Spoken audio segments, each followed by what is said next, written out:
Welcome back. Now in this video, we're going to be talking about the best practice of using a production machine. Now one of the ways that you're going to save time is not having to produce or render, is the other term, your videos on the same computer that you work on. And Camtasia Studio will allow you to use 2 installations for 1 license.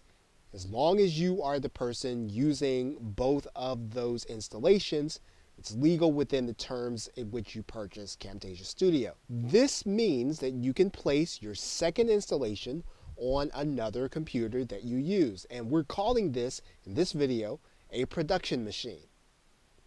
Now you will use this computer to do the final processing or the rendering or production of your videos.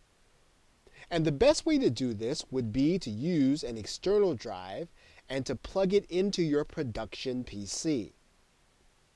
Now, if you use any kind of special assets in your library, you're going to need to make sure that you export those assets out of your library on one machine and export them into the library on your production machine.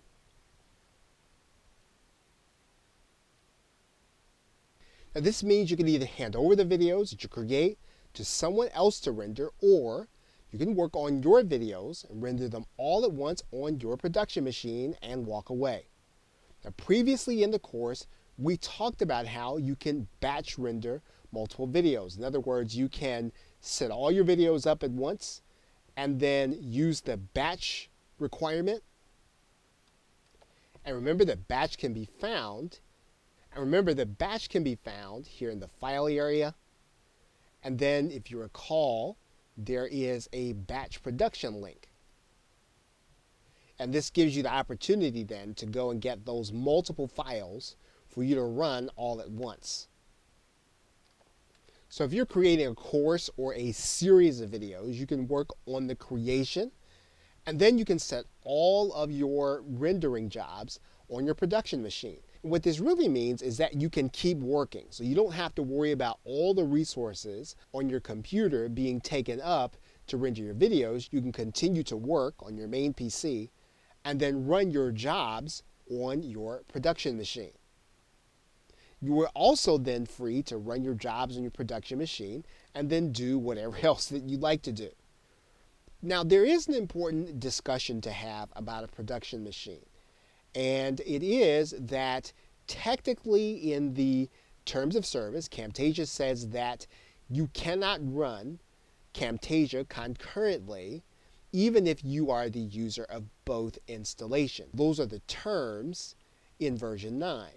Now, in a recent discussion with Camtasia on their social media, it was asked of them whether or not this production machine clause is still valid. And basically, if you look in this area, we verified that you can still use the function of doing production machine and that this is an appropriate use according to Camtasia if you read this. So even though the terms technically would leave out the production machine out of version 9, verifying with Camtasia as of right now, the recording of this video, that this is something that they are perfectly fine with. But once again, if you're unsure, make sure that you do your own follow-up, that you follow up with Camtasia. You don't want to break the terms of service and then have your license to Camtasia revoked. Make sure that you verify if this is something that you want to do. And it's certainly something that you should want to do because it will make you much more efficient and it will allow you the freedom of being able to work on your PC while your videos render on your production machine. Okay, so with that, thanks, and I will see you in another video.